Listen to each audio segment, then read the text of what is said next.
프랑스 교육계가 발칵 뒤집혔습니다. 태어나자마자 주목받던 IQ 합산 총합 380 천재적인 두뇌를 가진 쌍둥이 자매가 프랑스 최고 대학을 등지고 한국행을 선택했기 때문입니다. 마리옹, 이 좋은 날 왜 울어? 쌍둥이 동생이 눈물을 흘린 이유는 수학도, 과학도 아닌 바로 한글 때문이었습니다. 지금부터 프랑스를 떠들썩하게 한 천재 쌍둥이 자매의 놀라운 이야기, 마리와 마리옹의 감동 실화를 들려드립니다. 제 동생 마리옹과 저는 14살 생일을 기억합니다. 다른 아이들처럼 케이크와 촛불, 선물이 가득한 파티가 아니었어요. 파리 그랑제골 총장실에서 부모님과 교수들 사이에 앉아 있었죠. 마리와 마리옹은 우리 대학 역사상 최연소 입학생입니다. IQ 총합 380이라는 숫자가 무엇을 의미하는지 아십니까? 프랑스 교육위원회에서도 주목하고 있습니다. 학장의 말에 부모님은 미소를 지었지만 저와 마리옹은 표정 변화 없이 창밖만 바라봤어요. 비 내리는 파리의 회색 하늘을 프랙탈 패턴으로 분석하고 있었죠. 빗방울이 창문을 타고 흐르는 모양에서 미분 방정식의 해답을 찾는 게 더 재미있었으니까요. 하지만 자매에게는 심각한 문제가 있습니다. 심리학 교수가 낮은 목소리로 말했어요. 다른 사람들과 어울리지 못해요. 수업 시간에는 이미 다 알고 있다며 창밖만 바라보고 질문에는 완벽하게 대답하지만 단 한 번도 웃거나 울지 않아요. 무엇보다 걱정되는 건 둘만의 언어로만 의사소통한다는 점입니다. 맞아요. 저희는 웃지 않았어요. 울지도 않았죠. 표정을 짓는 법을 몰랐습니다. 어떻게 다른 사람들이 불필요한 얼굴 근육 움직임에 그렇게 시간을 낭비하는지 이해할 수 없었어요. 그들의 대화는 너무 단순했고 감정이라는 것은 비논리적으로 느껴졌습니다. 복도로 나가는 길에 아이들의 속삭임이 들렸어요. 저기 로봇 쌍둥이 간대. 감정이 없다던데. 사실이었어요. 저희에게 감정은 불필요한 노이즈였습니다. 5살 때 저희는 미적분학을 독학했어요. 6살에는 양자역학 기초 이론을 공부했죠. 7살에 세계의 언어를 완벽하게 구사했고 10살에는 국제수학 올림피아드에서 성인들을 제치고 공동 금메달을 땄습니다. 12살에는 유럽 물리학회에서 논문을 발표했어요. 하지만 화려한 수상 경력 뒤에는 텅 빈 방이 있었습니다. 저희 방은 책과 노트북, 실험 도구로 가득했지만 친구는 단 한 명도 없었어요. 오직 서로만 있었죠. 밤마다 천장을 바라보며 같은 질문을 던졌습니다. 우리는 정상인가? 마리옹에게 물으면 그녀도 똑같이 대답했어요. 정상이라는 건 통계적 다수에 속하는 것이야. 우리는 명백히 정상이 아니지. 가장 큰 문제는 의사소통이었어요. 저희는 5살 때부터 미러라 부르는 자매만의 언어를 만들었습니다. 복잡한 수학적 개념과 물리 현상을 효율적으로 설명할 수 있는 언어였죠. 부모님도 선생님들도 심리학자들도 이해하지 못했어요. 한 심리학자는 저희를 언어적 섬이라고 불렀습니다. 주변의 사람들이 가득해도 소통할 수 없는 고립된 섬 말이에요. 부모님은 최선을 다하셨어요. 최고의 학교, 최고의 선생님, 최고의 치료사를 데려오셨죠. 하지만 저희에게 필요한 건 그런 게 아니었습니다. 저희는 뭐가 필요한지 스스로도 몰랐어요. 그저 서로에게 안전함을 느꼈을 뿐이죠. 마리, 너희는 특별해. 13살 생일날 아버지가 말씀하셨어요. 하지만 특별한 것과 행복한 것은 다르단다. 너희는 지금 행복하니? 처음으로 제 마음속에 뭔가가 움직였어요. 행복이란 단어가 제 머릿속에서 정의되지 않았거든요. 계산할 수 없는 감정이었죠. 저는 마리옹과 눈빛을 교환하고 솔직하게 대답했어요. 모르겠어요, 아빠. 행복이 뭔지 모르겠어요. 그날 밤 저희는 이상한 꿈을 꿨어요. 다른 사람들과 웃고 있는 꿈이었죠. 하지만 어떻게 웃는지, 왜 웃는지는 알 수 없었어요. 그저 그 꿈이 따뜻하게 느껴졌을 뿐이에요. 한 달 후 부모님은 저희에게 놀라운 소식을 전했어요. 그랑제골에서 특별 입학 제안이 왔다고 했죠. 14살의 나이에 천재 트랙으로 입학하는 최연소 학생이 될 수 있다고요. 저희는 무표정하게 고개를 끄덕였어요. 또 다른 상, 또 다른 타이틀이라고 생각했으니까요. 하지만 마음 깊은 곳에서는 이런 생각이 들었어요. 어쩌면 그곳에서는 우리가 누구인지 찾을 수 있을까? 우리는 서로에게 충분했어요. 하지만 세상은 그것만으로는 부족하다고 했죠. 저희가 천재인 건 알았지만 사람으로서는 어딘가 불완전하다고 모두가 말했으니까요. 그때는 그게 무슨 의미인지 이해하지 못했습니다. 하지만 이제는 알고 있어요. 그랑제골로 가는 그 길이 저희 인생의 큰 전환점이 될 거라는 걸 그때는 전혀 예상하지 못했죠. 그랑제골 캠퍼스에 첫 발을 내디딘 날, 파리의 가을 햇살이 석조 건물에 반사되어 눈부셨어요. 14살의 제가 손에 든 노트북은 무거웠죠. 입학식에서 총장은 우리의 이름을 호명했어요. 마리와 마리옹 디부아. 우리 그랑제골 역사상 최연소 입학생이자 유럽을 뒤흔든 천재 쌍둥이입니다. 박수 소리가 강당을 채웠고 카메라 플래시가 눈앞에서 번쩍였어요. 기자들은 질문을 쏟아냈죠. 저희는 기계적으로 미소를 지었어요. 거울 앞에서 연습한 표정이었죠. 입꼬리를 올리고 눈을 살짝 찡그리는 표정. 하지만 그 미소가 진짜인지 가짜인지는 저희도 구분할 수 없었어요.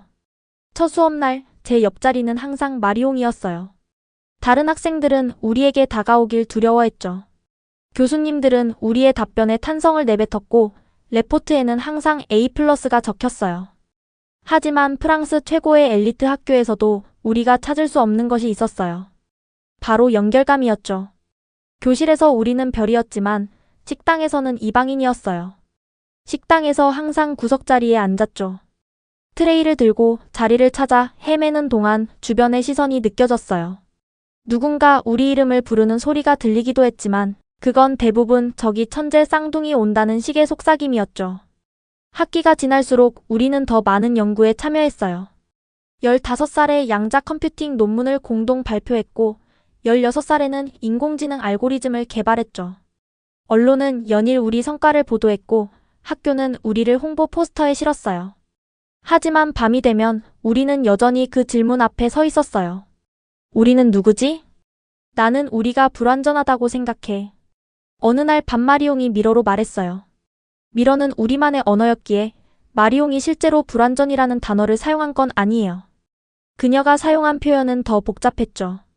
양자역학에서 불확정성 원리가 필연적으로 발생시키는 측정 불가능한 상태에 가까웠을 거예요. 우리는 숫자와 공식 속에서는 자유로워. 하지만 사람들 사이에서는 마치 감옥에 갇힌 것 같아. 제가 대답했어요. 17번째 생일, 부모님이 그랑제골로 찾아오셨어요. 학교 카페에서 케이크에 촛불을 켜고 생일 축하합니다를 불러주셨죠. 어머니가 물으셨어요. 여기서 행복하니? 저는 마리옹과 눈빛을 교환했어요. 그리고 처음으로 솔직한 말을 했어요. 우리는 사람으로 살아가는 법을 잃어가고 있어요.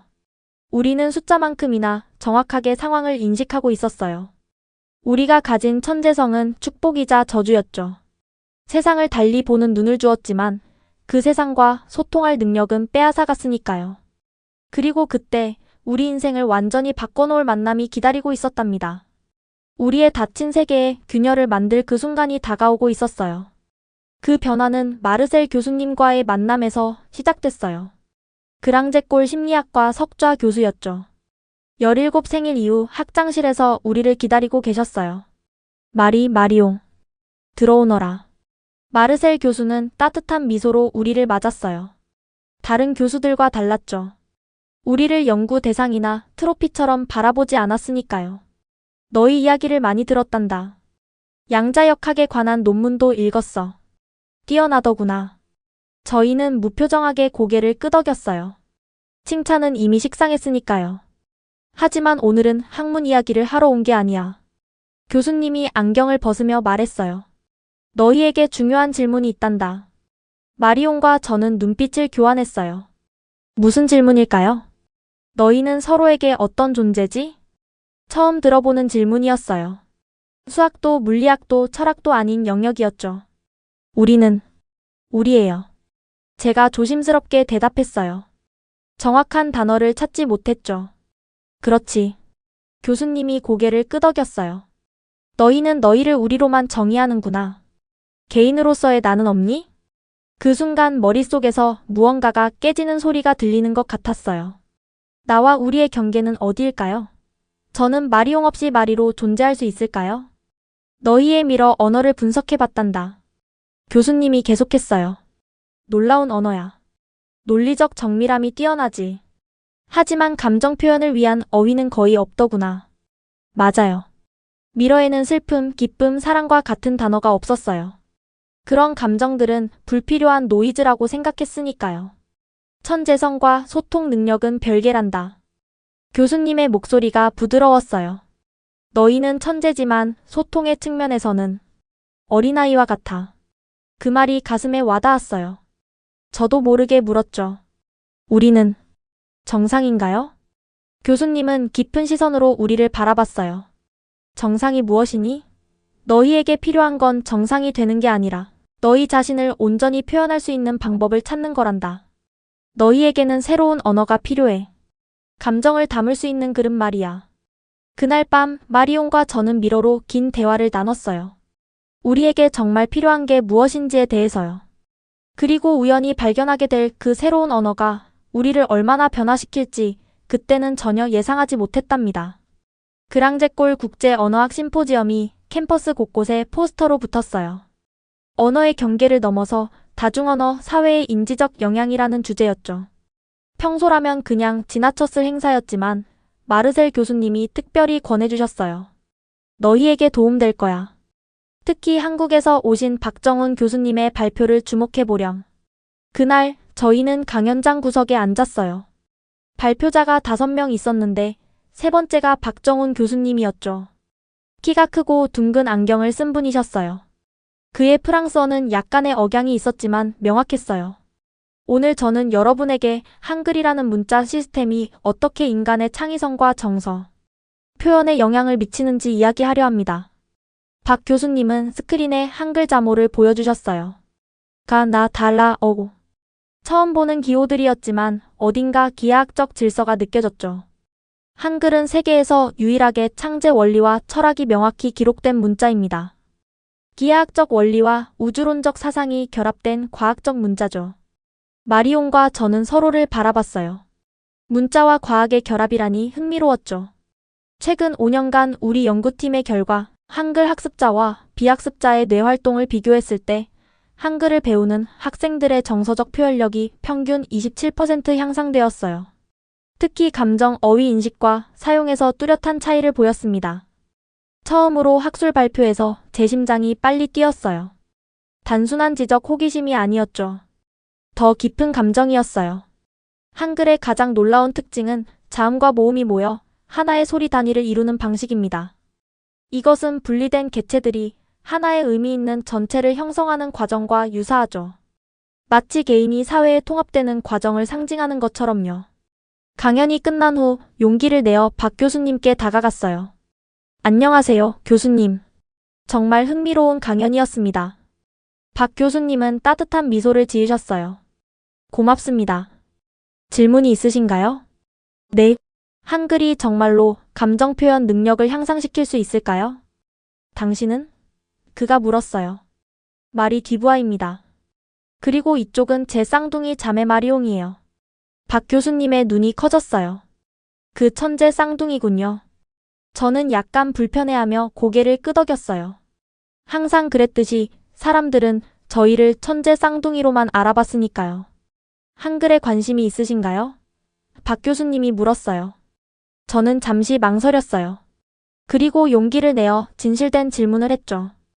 교수님, 우리가 정말 사람들과 소통할 수 있을까요? 박 교수님은 제 질문의 의미를 바로 이해한 듯 했어요. 깊은 공감이 담긴 눈빛으로 저희를 바라봤죠. 두 분은 이미 뛰어난 지성을 가졌습니다. 다만 자신의 마음을 열 수 있는 언어를 찾지 못했을 뿐이에요. 그는 가방에서 작은 노트를 꺼내 저희에게 건넸어요. 이 안에는 너희에게 필요한 단어들이 들어있어. 한국에 와보지 않겠니? 그날 밤 마리온과 저는 처음으로 미러가 아닌 한글로 대화를 시도했어요. 발음은 어색했지만 이상하게도 마음이 편안해졌죠. 우리는 처음으로 자매 외의 사람과 대화를 나누고 싶어졌습니다. 그날 밤 처음으로 우리는 결정을 내렸어요. 저희 인생에서 학문적 성취가 아닌 온전히 저희 자신을 위한 결정이었죠. 다음 날 아침 총장실로 찾아가 휴학 신청서를 제출했습니다. 한국으로 가겠다고? 농담하는 거겠지? 르파주 총장은 안경을 벗으며 놀란 표정을 지었어요. 너희는 그랑제골의 자랑이야. 프랑스가 자랑스러워하는 인재들이란다. 죄송합니다, 총장님. 하지만 저희는 가야 해요. 제가 말했어요. 저희가 휴학 신청을 했다는 소식은 캠퍼스 전체에 번개처럼 퍼졌어요. 교수들은 면담을 요청했고 총장은 2번이나 기숙사를 직접 찾아왔죠. 프랑스의 자존심이라 불리던 저희가 갑자기 학업을 중단한다는 것은 국가적 문제가 되었나 봐요. 마리옹, 정말 생각해봤니? 지금 너희가 하는 연구는 노벨상감이야. 한국은 나중에도 갈 수 있잖아. 총장님의 말에 저희는 고개를 저었어요. 처음으로 저희 의지를 굽히지 않았죠. 프랑스 일간지 르몽드에서도 저희를 인터뷰하려 했어요. 기자가 기숙사 앞을 막아섰죠. 뒤부와 쌍둥이, 정말 그랑제골을 떠나는 건가요? 왜 하필 한국인가요? 그곳에서 뭘 배울 수 있다고 생각하나요? 저희는 처음으로 카메라를 정면으로 바라보고 미소 지었어요. 진짜 미소였죠. 천재로는 충분하지 않았어요. 이제 사람이 되고 싶습니다. 그 인터뷰는 다음날 헤드라인이 되었어요. 천재 쌍둥이, 그랑제골 떠나 한국으로. 사람이 되고 싶다고 밝혀. 부모님께 전화를 걸었을 때 예상대로 놀라셨어요. 특히 아버지는 걱정이 컸죠. 말이 너희 경력에 흠이 될 수도 있어. 우리 딸들이 그랑제골을 그만두고 동양의 작은 나라로 간다면 과학계에서 어떻게 생각하겠니? 어머니는 잠시 침묵하시더니 물으셨어요. 이게 정말 너희가 원하는 거니? 네, 엄마. 처음으로 제가 정말 원하는 일이에요. 어머니의 한숨 소리가 전화기 너머로 들렸어요. 그리고 이어진 말씀에 눈물이 났죠. 그럼 가렴. 행복하길 바란다, 내 딸들. 비행기 티켓을 끊고 짐을 정리하는 과정은 생각보다 빨랐어요. 저희 물건이라곤 책과 노트북, 옷 몇 벌이 전부였거든요. 출발 전날 밤 박 교수님이 준 노트를 다시 펼쳐봤어요. 마지막 페이지에는 주소가 적혀 있었죠. 서울특별시 관악구. 비행기 안에서 처음으로 설렘이 무엇인지 알게 되었어요. 가슴이 두근거리고 손바닥에 땀이 나는 느낌. 창 밖으로 보이는 구름을 바라보며 생각했죠. 이 구름 너머에 우리의 새로운 인생이 기다리고 있을까? 12시간의 비행 끝에 인천국제공항에 도착했어요. 입국장에 나오자 박정훈 교수님이 저희를 기다리고 계셨어요. 그 옆에는 단정한 차림의 젊은 여성이 함께 있었죠. 마리옹, 한국에 온 것을 환영해요. 이쪽은 내 조교 김지연이에요. 여러분이 한국 생활에 적응할 수 있도록 도와줄 거예요. 김지연 씨는 밝은 미소로 저희를 반겼어요. 마리옹, 만나서 반가워요. 한국말은 조금 할 줄 알아요? 저는 박 교수님의 노트에서 배운 문장을 조심스럽게 발음했어요. 안녕하세요. 저는 마리입니다. 지연 씨의 얼굴에 기쁨이 번졌어요. 와, 발음이 정말 좋네요. 공항을 나오는 길에 카메라 플래시가 번쩍였어요. 프랑스 천재 쌍둥이의 한국 방문은 여기서도 뉴스가 된 모양이었죠. 그날 저녁 서울의 한 작은 게스트하우스에 도착했어요. 대학 기숙사는 이미 마감되어서 박 교수님이 마련해준 임시 숙소였죠. 창문을 열자 서울의 야경이 펼쳐졌어요. 끝없이 이어지는 불빛, 한강의 곡선, 그리고 멀리 보이는 남산타워. 저는 깊은 숨을 들이마셨어요. 이상하게도 마음이 평온해졌죠. 마치 오랫동안 잃어버렸던 무언가를 다시 찾은 것 같은 느낌이었어요. 우리 정말 잘한 걸까? 마리옹이 물었어요. 처음으로 우리는 같은 질문을 했죠. 우리가 여기서 변할 수 있을까? 그날 밤 처음으로 꿈을 꾸지 않고 깊이 잠들었어요. 서울대학교 한국어학당은 제가 상상했던 것과 완전히 달랐어요. 그랑제골의 웅장한 건물들과 달리 이곳은 아담했고 곳곳에 학생들의 작품과 한글 서예가 전시되어 있었죠. 첫날 박정훈 교수님의 안내로 학당 원장실에 들어갔어요. 이분들이 마리옹 디부아입니다. 특별 교환학생으로 한 학기 동안 집중 한국어 과정을 수강할 예정이에요. 원장님은 저희에게 친절한 미소를 지어 보이셨어요. 프랑스에서 온 쌍둥이 자매군요. 환영합니다. 여기서 좋은 경험을 쌓길 바라요. 복도를 지나 중급반 교실에 들어서자 모든 시선이 저희에게 쏠렸어요. 다양한 국적의 학생들이 호기심 어린 눈빛으로 저희를 바라봤죠. 선생님이 저희를 소개했어요. 오늘부터 우리 반에 합류할 마리와 마리옹 디부아예요. 프랑스에서 왔고 한국어와 한글 연구를 위해 왔다고 하네요. 떨리는 마음으로 인사했어요. 안녕하세요.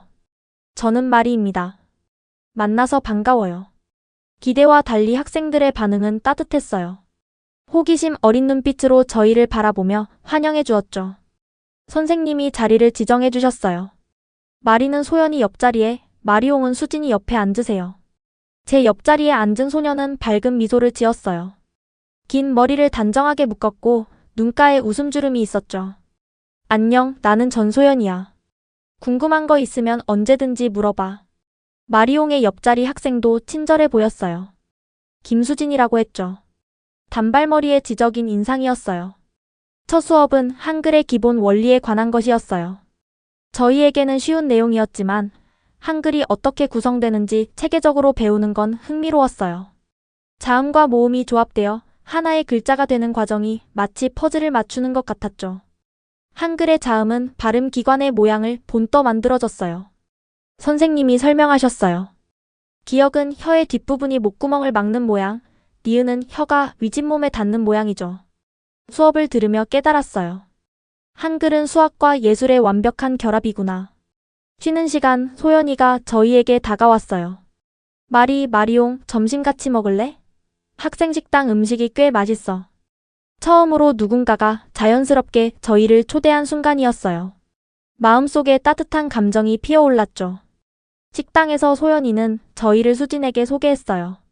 그들은 저희에게 호기심 어린 질문들을 던졌죠. 프랑스는 어때? 한국 음식은 어때? 매운 건 괜찮아?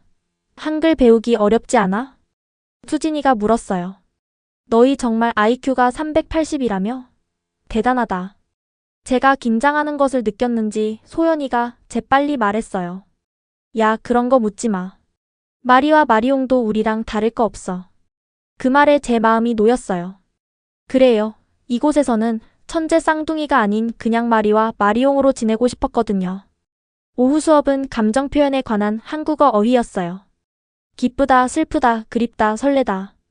프랑스어로도 표현하기 어려운 미묘한 감정들이 한국어에는 구체적인 단어로 존재했죠. 설레다는 어떻게 번역해야 할까요? 선생님이 물으셨어요. 저는 머뭇거렸어요. 프랑스어로 정확히 대응되는 단어가 없었거든요. 기대감과 두근거림이 섞인 감정이라고 해야 할까요? 번역할 필요 없어요. 마리옹이 갑자기 말했어요. 그냥 느끼면 돼요. 설레는 느낌. 선생님이 놀란 표정으로 마리옹을 바라봤어요. 이해했다는 듯 미소 지으셨죠. 수업이 끝난 후 소연이가 제안했어요. 우리 집에 와서 같이 숙제할래? 엄마가 맛있는 간식도 준비해 놓으셨어. 처음으로 친구의 집에 초대받은 기분이 어땠는지 표현하기 어려워요. 소연이의 집은 따뜻했어요. 작지만 곳곳에 가족 사진과 손때 묻은 가구들이 놓여 있었죠. 소연이의 어머니는 저희를 반갑게 맞아주셨어요. 마리옹이구나.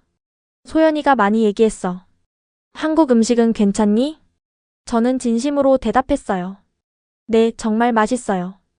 특히 김치를 좋아해요.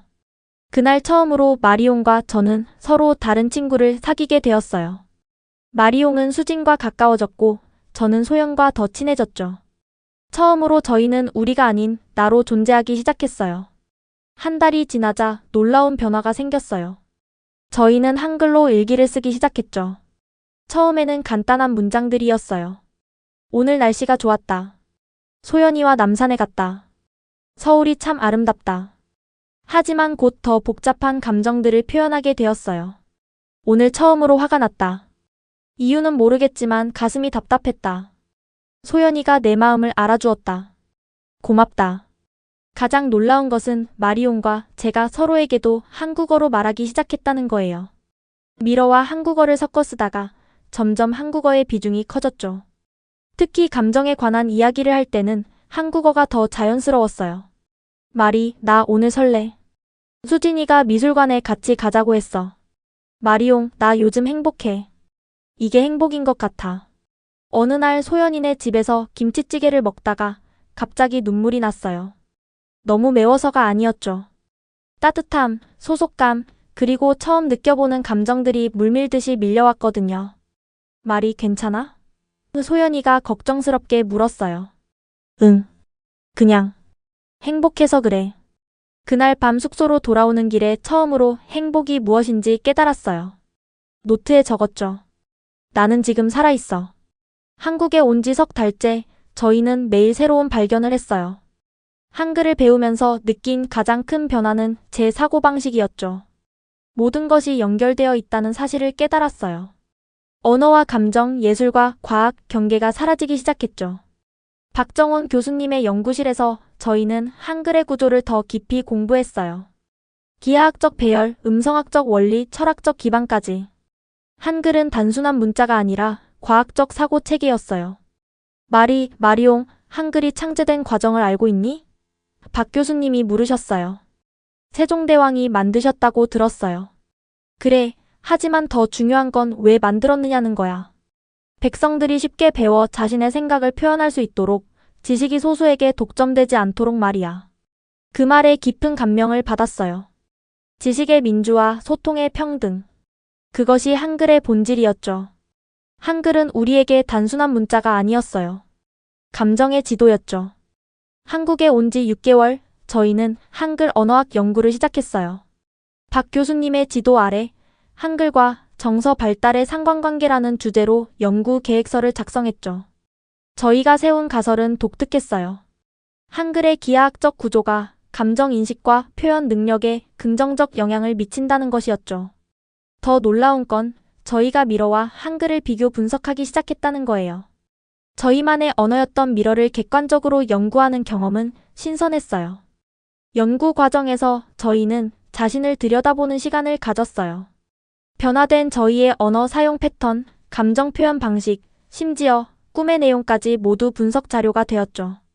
우리는 한글을 연구하며 스스로를 연구하고 있었습니다. 서울에서 국제 언어학 컨퍼런스가 열렸어요.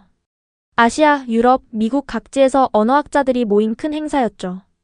박 교수님의 추천으로 저희는 한글이 정서, 인식에 미치는 영향 미러, 사례 연구라는 주제로 발표하게 되었어요. 이번에는 특별했어요. 마리옹과 제가 각각 다른 세션에서 발표하기로 했거든요. 처음으로 쌍둥이가 아닌 개인으로서 학술 활동을 하는 순간이었죠. 긴장돼? 발표 전날 밤 마리옹이 물었어요. 응. 근데 설레기도 해.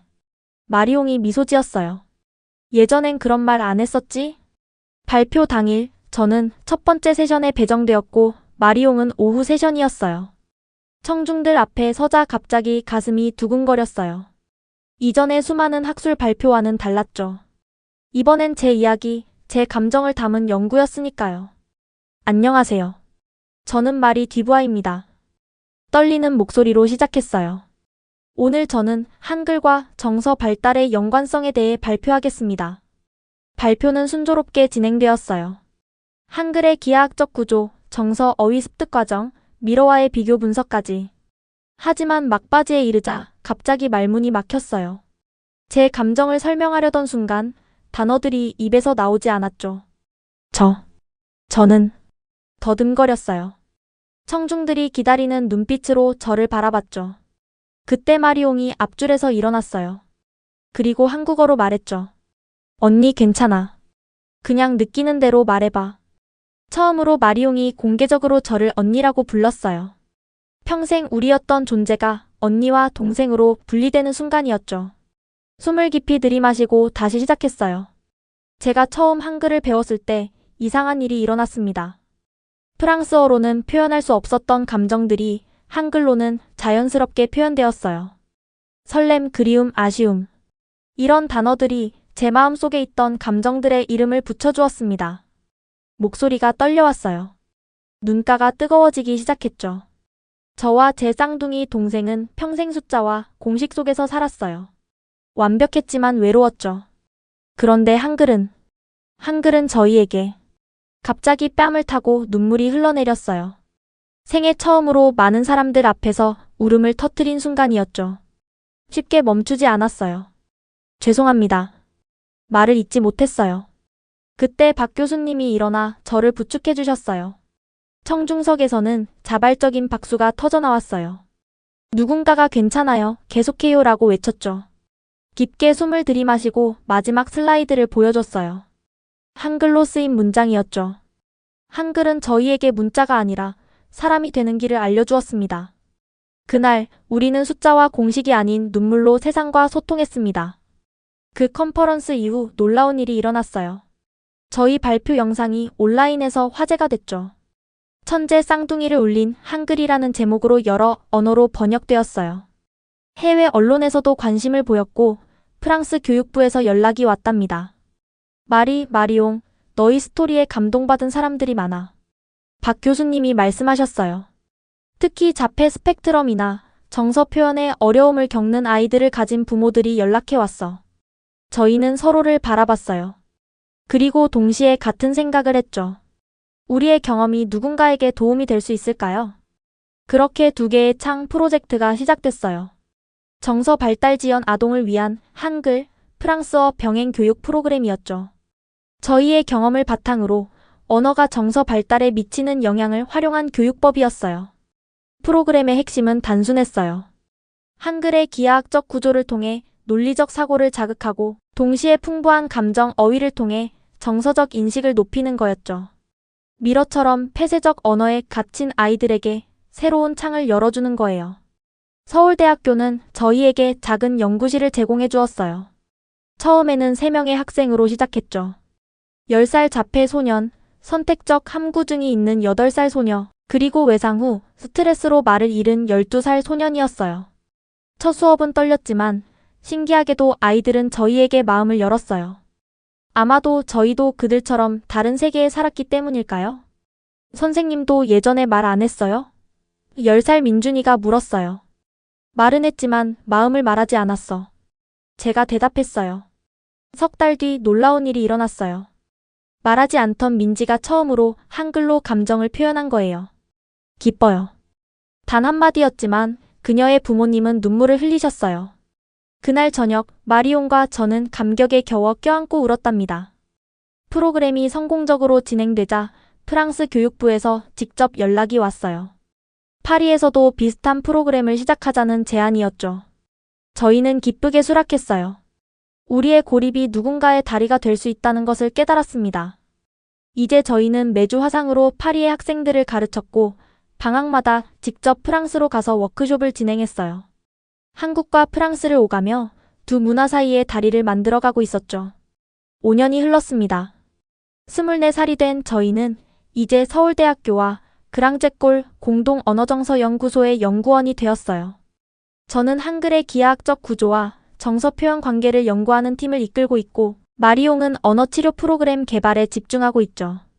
서울의 봄날, 연구소 개소식에 프랑스와 한국의 교육부 장관들이 함께 참석했어요.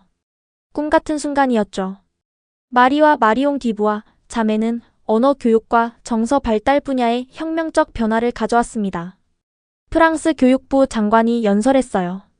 그들의 2개의 창 프로그램은 현재 6개국에서 실행되고 있으며 2,000명 이상의 아이들에게 새로운 소통의 길을 열어주었습니다.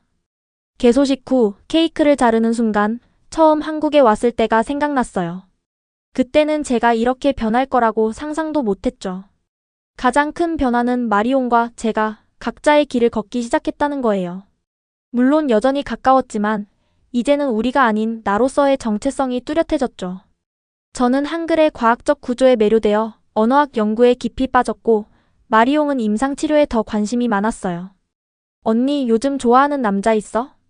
어느 날 마리옹이 물었어요. 얼굴이 빨개졌어요. 네, 저는 서울대 학생과 데이트 중이었죠. 처음으로 누군가를 좋아한다는 감정을 느꼈어요. 너도 수진이랑 많이 친해 보이던데. 제가 웃으며 말했어요.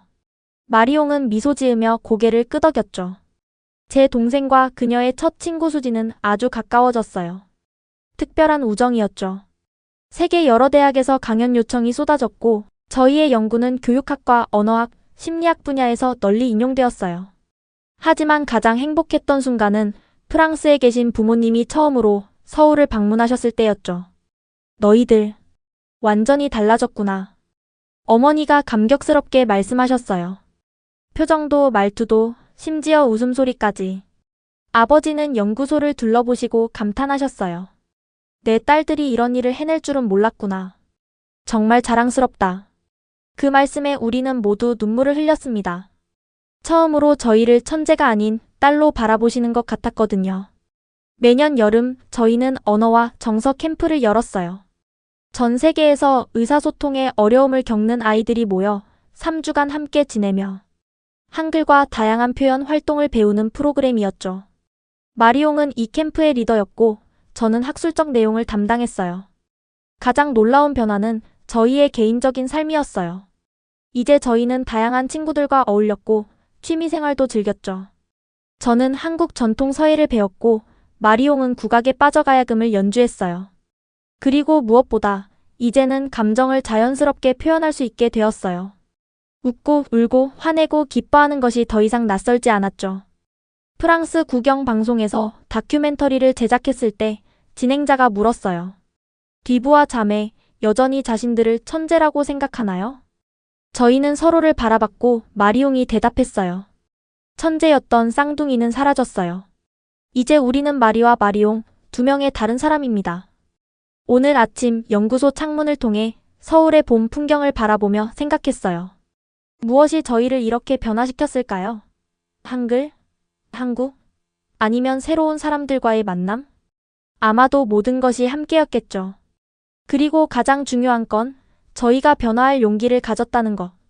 익숙한 천재의 세계를 떠나 낯선 인간의 세계로 발을 내디뎠다는 거예요.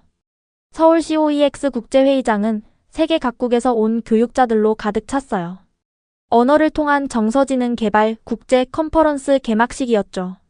저와 마리옹이 공동 의장을 맡은 첫 대규모 국제 행사였습니다.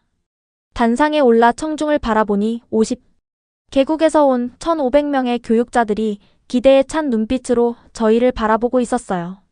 그들 중에는 예전에 저희처럼 소통에 어려움을 겪는 아이들을 가르치는 선생님들이 많았죠. 여러분 환영합니다. 제가 말문을 열었어요. 오늘 우리는 언어가 어떻게 마음의 문을 열 수 있는지 함께 탐구하려 합니다. 마리옹이 이어받았어요. 5년 전 우리는 세상과 단절된 천재 쌍둥이였습니다.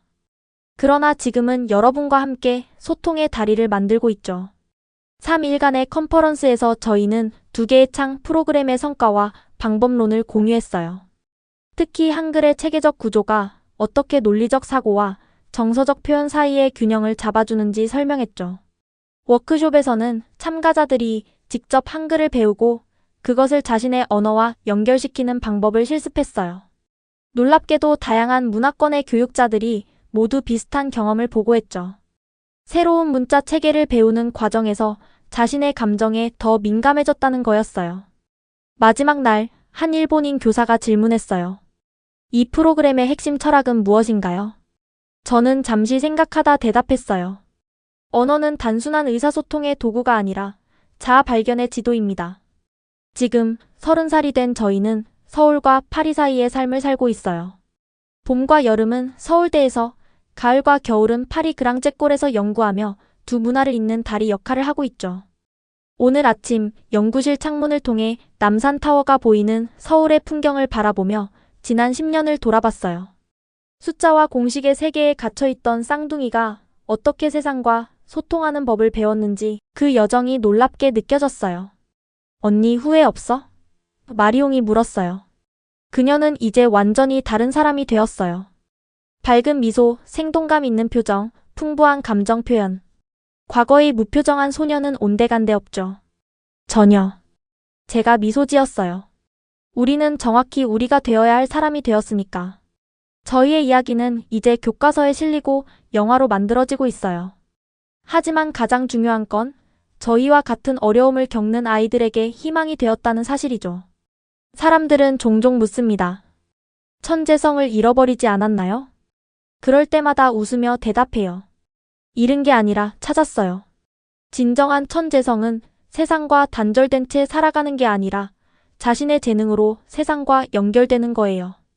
한글은 저희에게 문자를 가르쳐 준 것이 아니라 사람이 되는 법을 가르쳐 주었어요. 그리고 그건 어떤 수학 공식보다 복잡하고 어떤 물리 이론보다 근본적인 진리였답니다.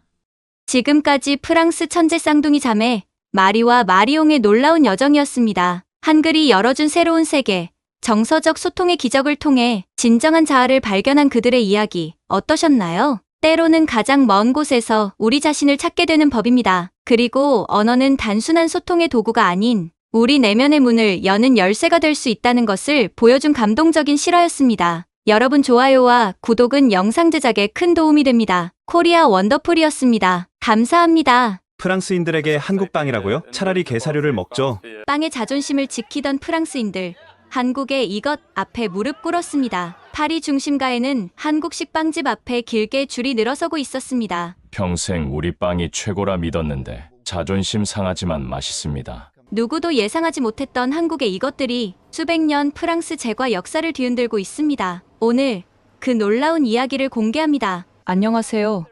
저는 파리 몽마르트 언덕 아래 작은 베이커리 르페타상의 오너 소피 듀부아입니다. 저희 가게는 제 할아버지가 1948년에 문을 열어 할아버지에서 아버지로 그리고 아버지에서 저에게 3대째 이어져 내려오고 있어요. 매일 새벽 4시 저는 어둑한 빵집에 불을 켜고 오븐을 데우며 하루를 시작합니다. 밀가루 반죽을 만지는 손길은 20년이 넘었지만 여전히 그 촉감은 저에게 안정감을 줍니다. 크루아상이 오븐에서 구워질 때 퍼지는 버터 향은 제 인생의 향기예요.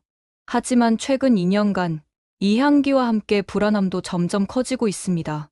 거리 건너편에 생긴 대형 체인 베이커리는 화려한 인테리어와 다양한 퓨전, 디저트로 관광객들을 끌어모으고 있어요.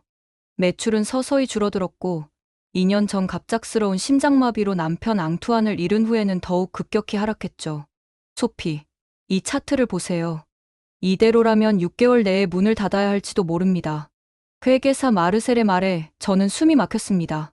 테이블 위에 놓인 붉은색 그래프는 끝없이 아래로 향하고 있었어요. 할 수 있는 게 없을까요? 대출이라도. 3개월 연속 이자 납부를 못했는데 어떤 은행이 추가 대출을 해주겠어요?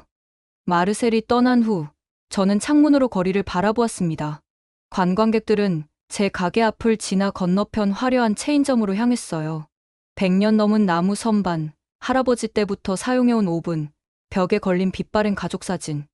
이 모든 것이 곧 사라질지도 모른다는 생각에 가슴이 아팠습니다. 아, 소피. 오늘도 똑같이 바게트 2개와 에클레어 하나로 부탁해. 매일 아침 정확히 8시 15분에 오는 단골 손님 피에르가 들어왔습니다.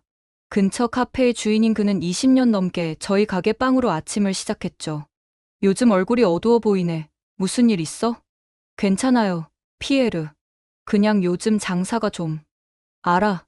다 알아. 저 체인점들 때문에 우리 같은 작은 가게들이 다 어려워지고 있지. 내 카페도 마찬가지야.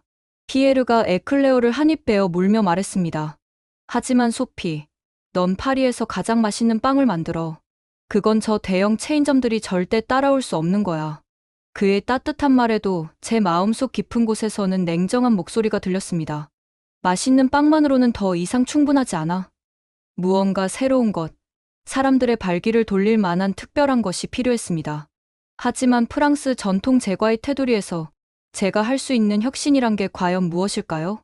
그때 우체통에서 발견한 한 봉투가 저의 인생을 완전히 바꿔놓게 될 줄은 그때는 전혀 몰랐습니다. 우체통에서 꺼낸 봉투는 한국 서울에서 온 것이었습니다. 발신인은 제 사촌 니콜라였죠. 니콜라는 10년 전 한국으로 건너가 프랑스어 교사로 일하며 현지에서 결혼에 정착했어요. 소피에게 오랜만이네. 지수와 나는 내가 파리에서 열심히 가게를 지키고 있다는 소식을 들었어. 앙투안의 부고 소식은 너무 늦게 들었고 장례식에 참석하지 못해 정말 미안해. 다음 달에 지수의 가족이 주최하는 특별한 행사가 있어. 내가 잠시 파리를 떠나 서울에 와서 우리와 함께 시간을 보내면 어떨까? 공기 좀 바꾸는 게 좋을 것 같아. 티켓은 우리가 준비할게. 사랑을 담아 니콜라 앤드 지수. 편지를 읽고 나서 저는 쓴웃음을 지었습니다. 서울이라니. 가게가 이런 상황인데 어떻게 떠날 수 있을까요? 그런데도 마음 한구석에서는 작은 목소리가 들렸어요. 도망치고 싶어. 저녁 편지를 테이블 위에 두고 와인을 한 잔 따랐습니다. 창밖으로는 에펠탑의 불빛이 반짝였어요. 파리의 아름다움도 더 이상 제게 위안이 되지 않았습니다. 전화벨이 울렸습니다. 니콜라였어요. 편지 받았어? 어때? 올 수 있겠어? 니콜라, 정말 고맙지만 가게를 비울 수가 없어. 상황이 좋지 않거든. 그래서 더 와야 하는 거 아닐까, 소피? 넌 앙투안이 떠난 후로 한 번도 제대로 된 휴식을 취하지 않았잖아. 니콜라의 말에 목이 메었습니다. 그는 계속 말했습니다. 지수가 한국 전통 음식 페스티벌을 준비하고 있어. 너도 알다시피 지수의 가족은 수세대에 걸쳐 전통 과자를 만들어 왔거든. 내게도 좋은 영감이 될 거야. 프랑스 제과와 한국 과자가 무슨 관련이 있겠어? 파리에만 있으면 새로운 아이디어를 얻기 힘들어. 가끔은 완전히 다른 세계를 경험하는 것이 최고의 영감이 되기도 해. 그날 밤, 저는 오랜만에 결단력 있는 결정을 내렸습니다. 2주 동안 가게를 닫고 서울로 떠나기로 한 거죠. 주방장 클레르에게 전화해 상황을 설명했고, 그녀는 기꺼이 동의했습니다. 소피, 당신에게 필요한 일이에요. 다녀오세요. 비행기 티켓을 예약하며 제 마음은 긴장과 기대로 복잡했습니다. 113년 역사의 가족 베이커리를 처음으로 2주나 비우는 거였으니까요. 하지만 이대로는 어차피 가게를 잃게 될 거라면 떠나기 전 마지막으로 할아버지의 오래된 제과 레시피 노트를 가방에 넣었습니다. 프랑스 제과의 혼을 담은 이 노트가 머나먼 아시아에서 저에게 어떤 의미가 될지는 그때 전혀 짐작할 수 없었죠. 인천공항에 도착했을 때 저를 맞이하는 니콜라와 지수의 환한 미소가 긴 비행의 피로를 씻어주었습니다. 파리의 우아한 건축물과는 완전히 다른 서울의 현대적인 풍경에 저는 곧바로 매료되었어요. 소피, 오늘은 푹 쉬고 내일부터 진짜 서울 탐험을 시작하자. 니콜라가 제안했지만 시차 적응을 위해 저는 밖으로 나가고 싶다고 고집했습니다. 그렇게 우리는 서울의 심장부, 명동으로 향했어요. 명동 거리에 발을 들이는 순간 저는 압도되었습니다. 파리의 우아하고 여유로운 거리와는 전혀 다른 활기찬 에너지와 화려한 네온사인, 그리고 음식 냄새, 거리 곳곳에서 퍼지는 달콤하고 고소한 향기가 저를 이끌었어요. 저건 뭐지? 저는 길모퉁이에 있는 작은 갑 한 대를 가리켰습니다. 사람들이 줄지어 서 있었고 노련한 손길로 무언가를 만드는 아주머니의 모습이 보였어요. 아, 호떡이야. 지수가 웃으며 대답했습니다. 겨울철 대표 간식이지. 한번 먹어볼래? 우리는 줄을 서서 기다렸고 곶감 만든 호떡 하나를 손에 쥐게 되었습니다. 바깥은 바삭하고 안은 달콤한 설탕과 견과류로 가득 찬 이 간식은 첫 입부터 저를 사로잡았어요. 이건 대단해. 겉은 크루아상처럼 바삭한데 속은 완전히 다르네. 니콜라가 웃었습니다. 재미있는 비교야. 하지만 만드는 방식은 크루아상과 전혀 달라. 더 걷다가 우리는 또 다른 줄을 발견했습니다. 이번에는 특이한 모양의 금속 틀로 반죽을 굽고 있었어요. 이건 붕어빵이야. 팥이 들어간 생선 모양 빵이지. 지수가 설명했습니다. 생선 모양 빵이라고? 그것도 단팥이 들어간? 저는 놀라움을 감추지 못했어요. 붕어빵을 한 입 베어 물자 또 다른 놀라운 맛이 입안에 퍼졌습니다. 부드러운 빵 안에 담긴 달콤한 팥의 맛은 프랑스 디저트에서는 결코 경험할 수 없는 것이었어요. 이건 길거리에서 바로 만들어 파는 거네? 파리에서는 상상도 할 수 없는 일이야. 지수가 고개를 끄덕였습니다. 한국에서는 이렇게 길거리 음식이 발달했어. 특히 겨울에는 따뜻한 호떡이나 붕어빵이 인기가 많지. 거리를 걸으며 저는 계속해서 다양한 길거리 음식들을 발견했습니다. 떡볶이, 순대, 어묵, 그리고 더 많은 사람들이 줄 서 있는 호떡과 붕어빵 가판대들. 문득 비현실적인 생각이 스쳤습니다. 파리의 내 베이커리에서 이런 것들을 판다면 어떨까? 그 순간만큼은 그저 황당한 공상이었지만 제 머릿속에서 이 생각은 자리를 잡기 시작했습니다. 소피, 괜찮아? 뭔가 생각에 잠긴 것 같은데. 니콜라가 물었습니다. 응. 그냥 이 모든 게 너무 신기해서. 파리에서는 볼 수 없는 광경이야. 그날 밤, 호텔 침대에 누워 저는 호떡과 붕어빵의 맛을 잊을 수 없었습니다. 파리의 내 가게와 이 활기찬 서울의 길거리 음식 문화 사이에 어떤 연결고리가 있을지 그때는 아직 명확히 그려지지 않았지만 분명 무언가가 제 마음속에서 움직이기 시작했습니다. 다음 날 아침, 니콜라와 지수는 저를 서울의 전통시장으로 안내했습니다. 광장시장은 활기차고 다채로운 소리와 냄새로 가득했어요. 끝없이 이어지는 음식 가판대, 식재료 상점, 그리고 사람들의 열정적인 흥정 소리가 시장 전체에 울려 퍼졌습니다. 여기서는 모든 걸 맛볼 수 있어. 지수가 말했습니다. 하지만 오늘은 특별한 곳으로 안내할게.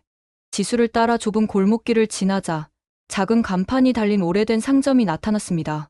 금호당 1955년부터라고 적힌 간판 아래로 우리는 들어갔습니다. 할아버지, 제가 말했던 프랑스 제과점 주인이에요. 지수가 카운터 뒤에 있는 노인에게 말했습니다. 김 할아버지는 80대로 보였지만 그의 눈은 반짝였고 손놀림은 놀라울 정도로 정확했습니다. 그는 전통 한과와 다양한 떡을 만드는 장인이었어요. 프랑스에서 왔다고? 그럼 너도 반죽을 다루는 사람이구나. 김 할아버지가 저를 바라보며 미소 지었습니다. 그날 오후, 저는 김 할아버지에게서 한국 전통 과자의 철학을 배웠습니다. 그는 호떡과 붕어빵도 만들 줄 알았지만 그것들은 상대적으로 현대적인 간식이라고 했어요. 호떡은 중국에서 온 것을 우리식으로 발전시킨 거야. 붕어빵은 일본에서 영향을 받았지. 하지만 이제는 완전히 한국 것이 되었어. 그의 설명을 들으며 저는 문화가 어떻게 서로 영향을 주고받는지에 대해 생각했습니다. 마치 프랑스 제과의 많은 부분이 이탈리아와 중동의 영향을 받은 것처럼요. 소피, 이건 호떡 반죽이야. 한번 만져볼래? 김 할아버지가 부드러운 반죽을 건네주었습니다. 저는 반죽을 만졌고 즉시 그 차이를 느꼈습니다. 프랑스 빵 반죽보다 훨씬 부드럽고 탄력이 있었어요. 밀가루, 설탕, 이스트, 소금. 기본 재료는 비슷하지만 비율과 다루는 방식이 달라 김 할아버지가 설명했습니다. 그는 계속해서 호떡 만드는 과정을 보여주었습니다. 반죽을 납작하게 펴서 설탕과 견과류를 넣고 다시 접어 팬에서 구워내는 과정이었어요. 단순하면서도 효율적인 기술이 놀라웠습니다. 다음은 붕어빵 차례였습니다. 특별한 금속 틀에 반죽을 채우고 팥앙금을 넣은 후 뚜껑을 닫고 굽는 방식이었죠. 실은 원래 이 디저트들은 겨울에만 먹었어. 지수가 설명했습니다. 길거리에서 따뜻하게 먹을 수 있어서 추운 날씨에 인기가 많았지. 하지만 지금은 계절에 상관없이 인기가 있어. 김 할아버지의 손에서 나오는 호떡과 붕어빵은 전날 명동에서 맛본 것보다 훨씬 맛있었습니다. 그 비결을 물었더니 그는 간단히 대답했어요. 시간과 정성이야. 빨리 만들면 맛이 없어. 반죽이 충분히 숙성되어야 하고 속 재료도 정성껏 준비해야 해. 그 말은 제 가슴에 깊이 와닿았습니다. 프랑스 제과에서도 동일한 철학이 적용되니까요. 좋은 크루아상을 만들기 위해 버터 반죽을 숙성시키고 접는 과정이 얼마나 중요한지 저는 너무나 잘 알고 있었습니다. 그날 저녁 니콜라의 아파트로 돌아오는 길에 저는 생각에 잠겼습니다. 호떡과 붕어빵은 단순한 길거리 음식이 아니었어요. 그것은 문화였고 역사였으며 사람들을 하나로 모으는 따뜻한 매개체였습니다. 내일은 현대적인 베이커리들도 둘러볼까? 지수가 제안했고 저는 설렘으로 고개를 끄덕였습니다. 서울에서 보낸 2주는 눈 깜짝할 사이에 지나갔습니다. 그동안 저는 다양한 호떡과 붕어빵 가게를 방문했고 몇몇 장인들에게서 레시피와 조리법을 배웠으며 심지어 작은 호떡 가판대에서 하루 동안 일하는 경험도 했어요. 지수의 도움으로 한국어로 감사합니다와 맛있어요를 말할 수 있게 되었죠. 파리로 돌아오는 비행기 안에서 저는 노트북을 펴고 서울에서 적어온 모든 메모와 레시피를 정리했습니다. 그리고 대담한 계획을 세웠어요. 르페타상의 한쪽 구석에 한국의 맛 코너를 만들기로 한 겁니다. 하지만 공항에 도착하자마자 현실이 저를 기다리고 있었습니다. 가게로 돌아와 보니 또 다른 청구서 더미가 쌓여 있었고 클레르는 제가 없는 동안 매출이 더 줄었다고 보고했어요. 소피, 정말 괜찮은 거예요? 이런 상황에서 새로운 시도를 한다는 게. 클레르의 걱정스러운 눈빛을 마주하며 저는 오히려 확신이 생겼습니다. 지금이 아니면 안 돼. 우리가 변하지 않으면 곧 문을 닫게 될 거야. 첫 번째 도전은 재료 구하기였습니다. 파리에서 팥 앙금이나 특정 향신료를 찾는 것은 쉽지 않았어요. 다행히 파리 13구의 아시아 마켓에서 기본적인 재료들을 구할 수 있었지만 붕어빵 틀과 호떡용 그리들은 인터넷으로 직접 한국에서 주문해야 했습니다. 기다리는 동안 저는 레시피를 연구하고 수정했어요. 순수한 한국식 레시피를 그대로 사용할 수도 있었지만 저는 프랑스 제과의 기술을 접목하고 싶었습니다. 버터의 양과 질을 조정하고 프랑스산 밀가루로 반죽의 식감을 실험하며 호떡 속에 들어가는 설탕과 견과류의 배합을 프랑스인의 입맛에 맞게 조정했죠. 이게 뭐예요? 단골 손님인 마담 디폰이 제가 실험실처럼 변한 주방을 들여다보며 물었습니다. 새로운 시도예요. 한국의 길거리 음식을 프랑스 스타일로 재해석하는 거죠. 마담 디폰의 표정에서 의심이 읽혔지만 저는 아랑곳하지 않았어요. 이틀 후 드디어 기다리던 장비들이 도착했습니다. 처음으로 호떡 반죽을 그리들에 올려놓고 지글거리는 소리를 들었을 때 제 가슴은 설렘으로 가득 찼어요. 첫 번째 시도는 완전한 실패였습니다. 반죽이 너무 질어서 그리들에 들러붙었고 파당금은 너무 달았으며 붕어빵 틀의 열 조절은 예상보다 훨씬 까다로웠어요. 하루 종일 실험하고 조정한 끝에 저는 겨우 맛볼 만한 결과물을 얻었습니다. 클레르, 한번 맛봐줄래? 클레르는 조심스럽게 호떡 한 조각을 먹어보더니 놀란 표정을 지었어요. 정말 맛있어요. 달콤하고 바삭한데 어딘가 익숙하면서도 새로워요. 그날 밤, 저는 작은 칠판에 내일의 특별 메뉴 한국의 달콤한 맛, 호떡과 붕어빵이라고 썼습니다.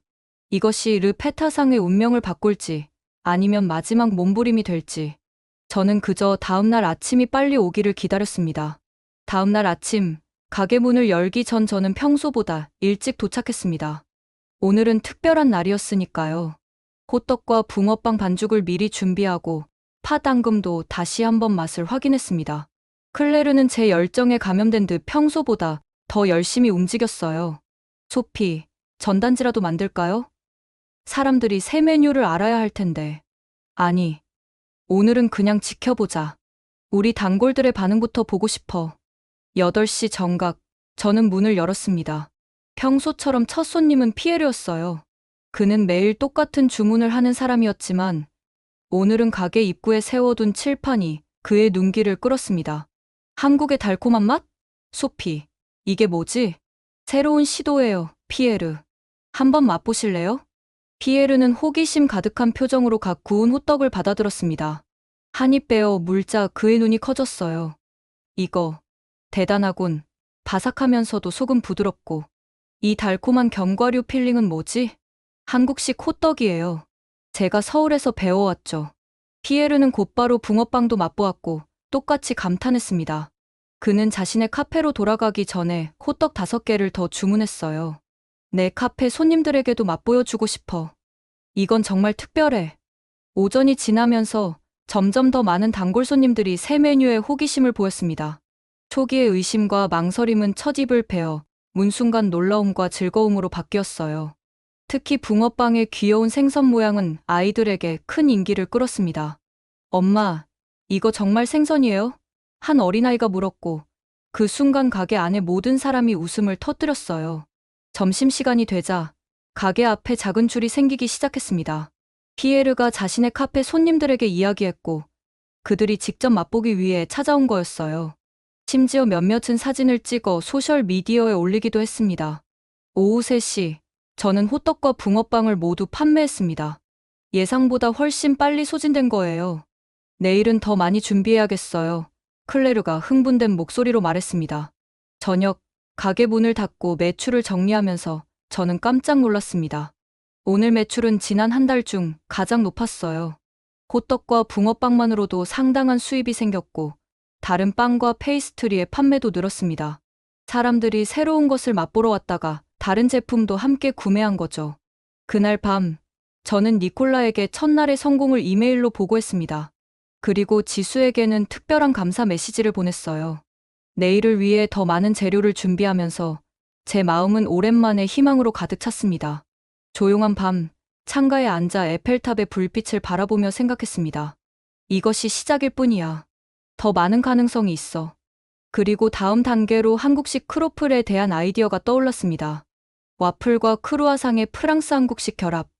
내일 실험해 봐야겠다고 결심했습니다. 르 페타상의 한국 디저트 열풍은 일주일 동안 계속되었습니다. 매일 아침 호떡과 붕어빵을 만들기 시작했고 주말에는 한국식 크로플이라는 새로운 메뉴도 추가했어요.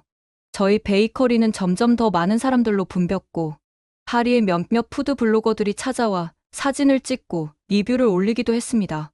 그러나 모든 변화에는 반작용이 따르는 법이죠. 어느 화요일 아침, 저는 가게 앞에 모인 사람들을 발견했습니다. 그들 중 한 명이 건네준 신문에는 놀라운 기사가 실려 있었어요.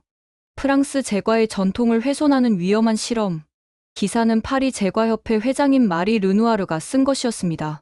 그녀는 르페타상의 한국 디저트를 프랑스의 영광스러운 제과 문화에 대한 모욕이라고 비난했어요. 소피, 이게 무슨 일이에요? 클레르가 걱정스럽게 물었습니다. 저는 한숨을 쉬었습니다. 마리 르누아르는 15대째 이어온 유명 제과점 르누아르 파티세리의 소유주였어요. 우리 가게에서 불과 3블록 떨어진 곳에 있는 고급 베이커리로 전통적인 프랑스 디저트만을 고집하기로 유명했습니다. 그날 오후, 마리가 직접 우리 가게를 방문했어요. 그녀의 차가운 눈빛이 가게 안을 훑었습니다. 소피 디부아, 자네가 무슨 짓을 하는지 알기나 하나? 그녀가 날카롭게 물었습니다. 새로운 맛을 소개하고 있을 뿐이에요, 마리. 사람들이 좋아하잖아요. 자네 할아버지가 이걸 안다면? 3대째 내려온 가게에서 이런 외국 길거리 음식을 판다니. 파리 제과협회는 이런 행위를 좋게 보지 않아. 마리의 위협은 그것으로 끝나지 않았습니다. 다음 날부터 우리 가게 주변에서 전단지가 돌기 시작했어요. 진정한 프랑스 제과를 맛보고 싶다면 르누아르로 오세요. 더 충격적인 건 제가 몇몇 단골 손님들의 모습을 더 이상 볼 수 없게 된 것이었습니다. 오랫동안 우리 가게를 찾던 마담 디포는 직접 찾아와 말했어요. 소피, 당신의 용기는 존경해요. 하지만 내 가족은 3세기 동안 같은 맛의 빵을 먹어왔어요. 변화가 쉽지 않네요. 저는 밤마다 고민했습니다. 한국 디저트로 새로운 고객을 얻었지만 오랜 단골들을 잃고 있었어요. 그리고 파리 제과협회의 반발은 생각보다 강력했습니다. 그들은 르페타상을 연례 파리 베이커리 가이드에서 제외하겠다고 협박했어요. 피에르는 여전히 저를 지지해 주었지만 그의 충고는 현실적이었습니다. 소피, 당신은 옳은 일을 하고 있어. 하지만 파리는 변화를 받아들이는데 시간이 필요해. 특히 음식과 관련된 변화는. 창밖으로 에펠탑을 바라보며 저는 깊은 갈등에 빠졌습니다. 계속 나아가야 할까요? 아니면 전통으로 돌아가야 할까요? 제 정체성은 무엇이고 제가 진정으로 만들고 싶은 베이커리는 어떤 모습일까요? 갈등의 순간, 운명은 종종 예상치 못한 방향에서 도움의 손길을 내밉니다. 제게는 그 손길이 파리 8구의 미슐랭 스타 레스토랑 라 피전의 수석 파티시에 윤서 김의 형태로 찾아왔습니다. 어느 평범한 목요일 오후, 세련된 정장 차림의 젊은 아시아계 여성이 가게에 들어왔어요. 그녀는 천천히 진열대를 살펴보다가 호떡과 붕어빵에 멈춰 섰습니다. 한국 음식이 파리에서 판매되고 있다니 믿기 어려워요. 그녀가 완벽한 프랑스어로 말했습니다. 맛보시겠어요? 제가 갖고 온 호떡을 건네자 그녀는 한 입 베어 물고는 눈을 감았습니다.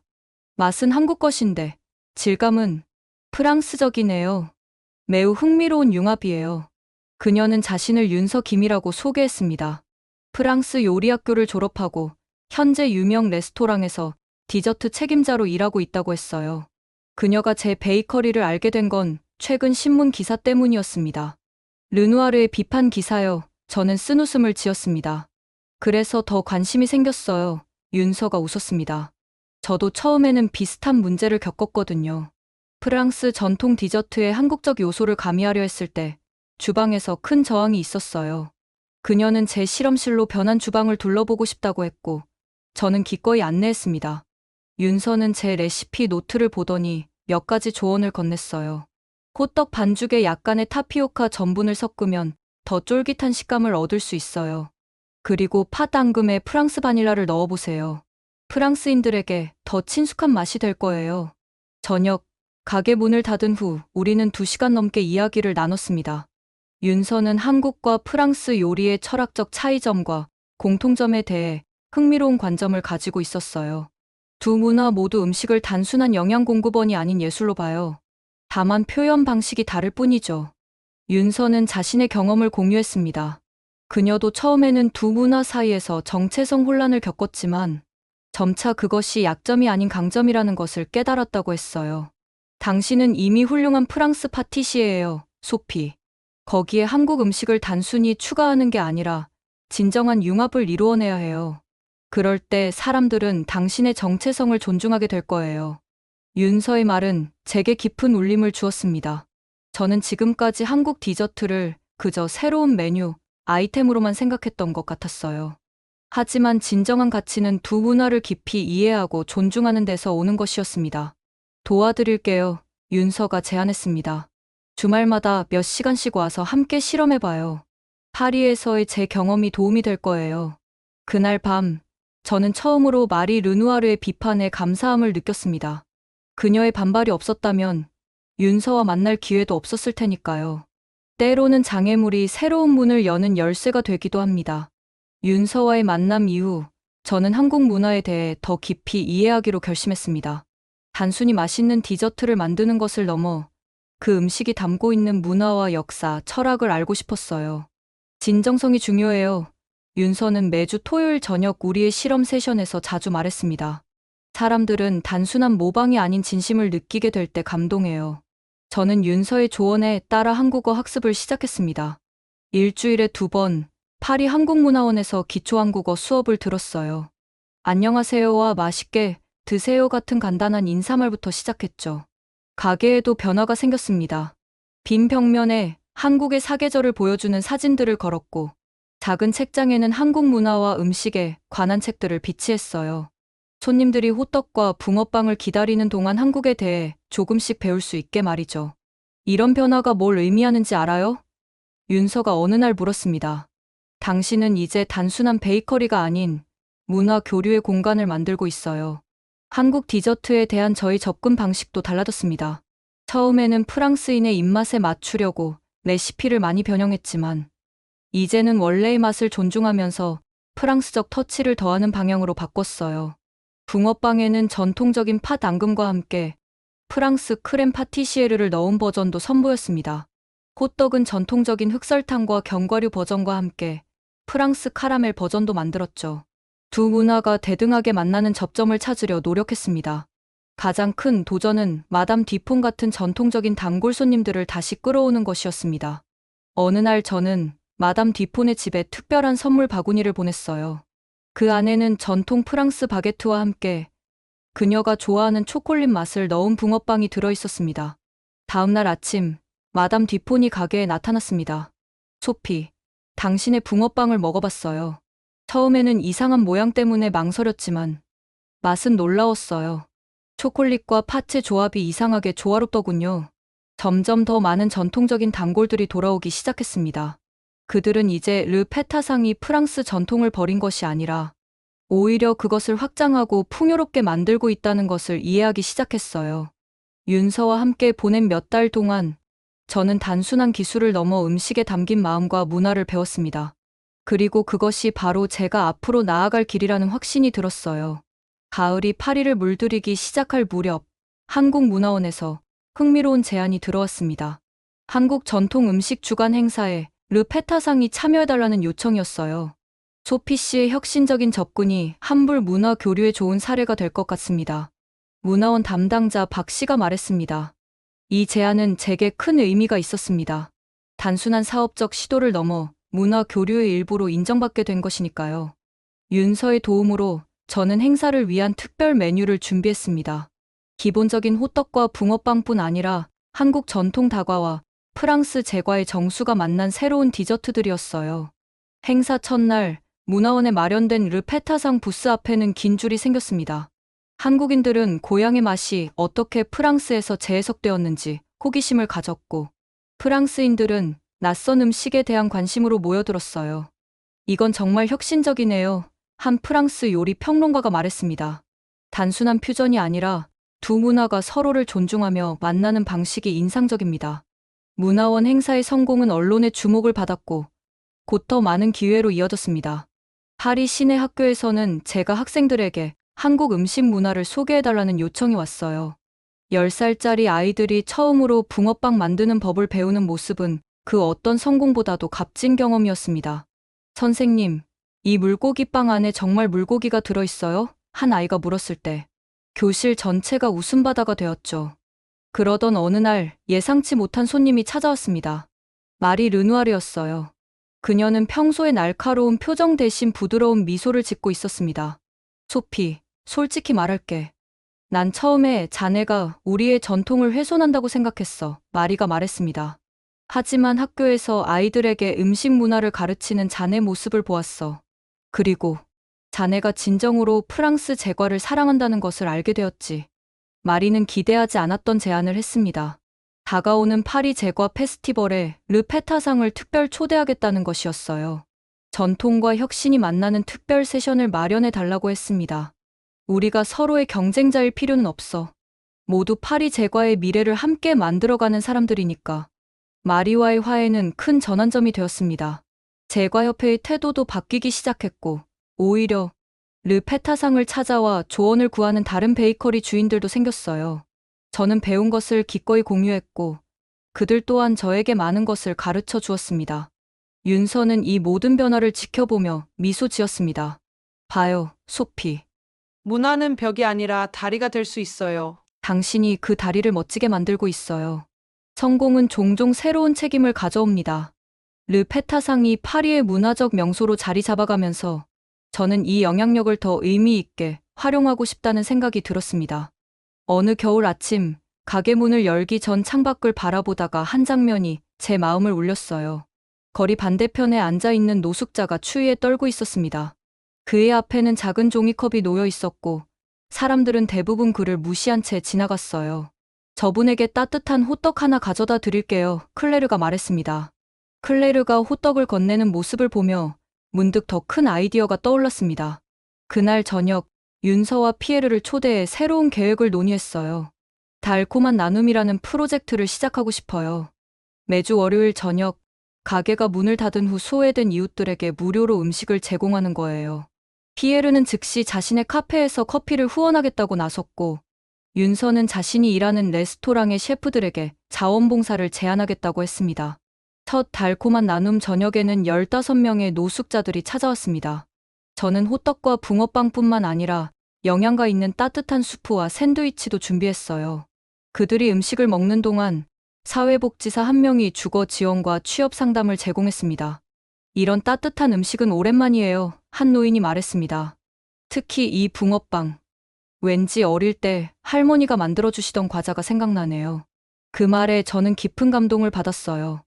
음식은 단순한 영양 공급을 넘어 위안과 추억, 그리고 희망을 전달할 수 있다는 것을 다시 한번 깨달았습니다.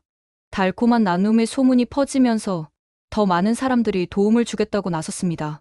지역 식품 공급업체들은 재료를 기부했고, 인근 음악학교 학생들은 작은 공연을 선보이기도 했어요. 매주 월요일 저녁, 르페타상은 단순한 베이커리를 넘어 따뜻한 공동체 공간으로 변모했습니다. 프로젝트가 확장되면서 저는 새로운 아이디어를 실행에 옮겼습니다. 파리에 정착한 이민자 청소년들을 위한 베이킹 수업을 시작한 거예요. 매주 수요일 오후 5명의 청소년들이 제과 기술과 함께 프랑스어를 배웠습니다.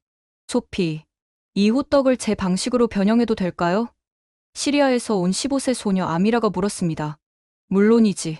어떻게 바꾸고 싶은데? 제 고향에서는 피스타치오와 장미수를 많이 사용해요. 그걸 넣어보고 싶어요. 그렇게 탄생한 시리아식 호떡은 놀라울 정도로 맛있었고, 바로 르페타상의 새 메뉴가 되었습니다. 청소년들의 문화적 배경을 존중하고 그들의 창의성을 격려하는 과정에서 더 풍부한 융합 디저트들이 탄생했어요. 몇 달 후, 달콤한 나눔에 참여했던 노숙자 중 한 명인 장피에르가 제게 접근했습니다. 제가 일자리를 구하고 싶어요. 제 젊은 시절에 베이커리에서 일한 적이 있어요. 장피에르는 르페타상의 첫 번째, 두 번째 기회 직원이 되었습니다. 그의 프랑스 전통 빵 만드는 기술은 여전히 놀라웠고, 그는 호떡과 붕어빵 만드는 법도 빠르게 배웠어요. 윤서는 이 모든 변화를 지켜보며 감동했습니다. 소피, 당신은 단순히 음식 문화를 융합하는 것을 넘어 사람들의 삶을 연결하고 있어요. 이것이야말로 진정한 문화 교류의 힘이죠. 그녀의 말에 저는 새로운 깨달음을 얻었습니다. 르페타상은 이제 빵집이 아니라 다양한 문화와 배경을 가진 사람들이 함께 모여 서로를 이해하고 배우는 공간이 되어가고 있었어요. 그리고 그 중심에는 언제나 음식이라는 보편적 언어가 있었습니다.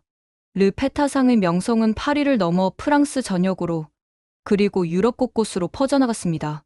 여행 가이드북에는 파리에서 꼭 방문해야 할 혁신적 베이커리로 소개되었고, 관광객들은 특별한 경험을 위해 일부러 몽마르트를 찾아왔습니다. 어느 화창한 봄날, 가게 앞에 작은 테라스를 설치하는 공사가 한창이었습니다. 가게가 너무 작아져서 손님들이 편히 앉아 디저트를 즐길 수 있는 공간이 필요했거든요. 그때 한 방송국 밴이 거리에 멈춰 섰습니다. 소피 뒤부아 씨를 찾습니다. 프랑스 한국 문화 교류에 관한 다큐멘터리를 촬영 중인데요. TV 다큐멘터리는 르 페타상의 여정을 세상에 알리는 계기가 되었습니다. 경제적 위기에서 시작해 문화적 혁신을 통해 재탄생한 베이커리의 이야기, 그리고 그것이 지역사회에 미친 긍정적 영향까지 많은 시청자들이 감동했고 더 많은 사람들이 영감을 받았습니다. 당신의 이야기는 음식이 단순한 생존 수단을 넘어 문화와 사람을 연결하는 힘을 가지고 있다는 것을 보여줍니다. 다큐멘터리 감독이 말했습니다. 방송 이후 저는 다양한 국제 행사에 초청받기 시작했어요. 베를린 음식 축제, 바르셀로나 문화 교류 세미나, 심지어 뉴욕의 UN 본부에서 열린 음식과 평화 컨퍼런스까지. 제가 나눈 이야기는 언제나 같았습니다. 진정한 혁신은 전통을 버리는 것이 아니라 그것을 더 깊이 이해하고 확장하는 것입니다. 그리고 서로 다른 문화를 존중할 때 우리는 더 풍요로운 세계를 만들 수 있어요. 가장 놀라운 변화는 파리 제과협회의 태도였습니다. 한때 저를 비난했던 그들이 이제는 문화적 혁신상을 만들어 첫 번째 수상자로 저를 선정한 것이죠. 시상식에서 마리 르누아르는 따뜻한 연설을 했습니다. 소피 뒤부아는 우리에게 프랑스 제과의 진정한 정신이 무엇인지 상기시켜 주었습니다. 그것은 완벽함을 향한 끊임없는 추구와 열린 마음으로의 혁신입니다. 르 페타상은 이제 단순한 사업적 성공을 넘어 문화적 상징이 되었습니다. 가게에서는 다양한 국적의 사람들이 테이블을 함께 나누며 대화를 나누었고, 달콤한 나눔 프로그램은 다른 도시들로 확산되어 갔어요. 윤서는 이제 저와 함께 두 개의 맛, 두 사베르이라는 요리책을 집필하고 있었습니다. 프랑스와 한국 디저트의 아름다운 만남을 담은 이 책은 곧 12개 언어로 출판될 예정이었죠. 그러나 모든 성공과 영광 속에서도 제 마음 한구석에는 작은 갈망이 있었습니다. 다시 한번 서울을 방문하고 싶었어요. 이 모든 여정이 시작된 그곳에서 감사의 마음을 전하고 싶었습니다. 3년. 그토록 짧으면서도 긴 시간이 흘렀습니다. 호떡과 붕어빵을 처음 맛본 그 명동거리를 다시 걷게 될 날이 마침내 왔습니다. 니콜라와 지수의 초대로 저는 한국제과협회의 특별 강연자로 서울을 방문하게 되었어요. 인천공항에 도착했을 때 저를 맞이한 것은 예상치 못한 환영 인파였습니다. 현지 언론과 제과학교 학생들, 그리고 한복을 입은 지수가 환한 미소로 반겨주었어요. 소피, 당신은 여기서 유명 인사예요. 프랑스식 호떡으로 세계를 정복한 파티시에라고요. 첫날 일정은 3년 전 제가 처음 호떡을 맛본 그 명동거리 가판대를 방문하는 것이었습니다. 같은 자리에서 여전히 호떡을 팔고 계신 할머니는 저를 알아보지 못하셨지만 제가 그분의 호떡이 파리에서 사랑받고 있다고 말씀드리자 깜짝 놀라셨어요. 내 호떡이 파리에서요? 에펠탑 있는 그 파리? 할머니께 파리에서 가져온 선물, 르 페타상의 특별한 호떡을 대접해드렸습니다. 버터를 더한 반죽과 바닐라, 크림을 가미한 팥 당금의 조화가 담긴 제 버전이었죠. 할머니는 조심스럽게 한 입 베어 물더니 환하게 웃으셨습니다. 맛이 다르지만 정말 맛있네요. 이건 호떡이면서도 호떡이 아니에요. 새로운 거예요. 서울에서의 일주일은 숨가쁘게 흘러갔습니다. 한국제과학교에서의 마스터 클래스, TV 쿠킹쇼 출연, 그리고 김 할아버지와의 감동적인 재회까지 모든 순간이 소중했습니다. 마지막 날, 지수의 가족이 운영하는 전통 찻집에서 특별한 행사가 열렸습니다. 르 페타상의 디저트들을 한국 시민들에게 선보이는 자리였어요. 긴 줄이 찻집 밖까지 이어졌고 사람들은 프랑스식으로 재해석된 자국의 간식에 호기심을 보였습니다. 행사가 끝나갈 무렵 한 어린 소녀가 저에게 다가왔습니다. 저도 나중에 소피 아줌마처럼 다른 나라 음식을 배우고 싶어요. 프랑스에 가서 공부해도 될까요? 그 순간 제 눈에서 눈물이 흘렀습니다. 제가 시작한 작은 변화가 이렇게 멀리까지 퍼져 다음 세대에게 영감을 주고 있다는 사실이 가슴 벅찼어요. 파리로 돌아가는 비행기 안에서 저는 창밖의 구름을 바라보며 지난 3년을 되돌아보았습니다. 위기에서 시작된 여정이 어떻게 문화적 교류와 성장, 그리고 공동체 형성으로 이어졌는지, 그리고 그 중심에는 항상 음식이라는 보편적 언어가 있었다는 것을. 호떡 하나, 붕어빵 한 개가 제 인생을 완전히 바꿔놓을 줄은 그때는 상상조차 할 수 없었습니다. 지금까지 프랑스 파리의 작은 베이커리에서 시작된 소피의 이야기가 어떠셨나요? 위기에 처한 전통 빵집이 한국의 호떡과 붕어빵을 만나 새로운 문화적 혁명을 일으킨 이 여정이 여러분에게도 작은 영감이 되었기를 바랍니다. 여러분의 삶에도 호떡 순간이 있지 않을까요? 낯설고 도전적이지만 용기를 내어 맛보면 인생을 바꿀 수 있는 그런 순간 말입니다. 소피가 그랬듯 우리 모두 열린 마음으로 새로운 문화와 아이디어를 받아들이고 그것을 통해 더 풍요로운 세상을 만들어갈 수 있기를 바랍니다. 구독과 좋아요 부탁드립니다. 여러분의 관심이 더 많은 이야기를 찾아 나눌 수 있는 원동력이 됩니다. 지금까지 코리아 원더풀이었습니다. 감사합니다.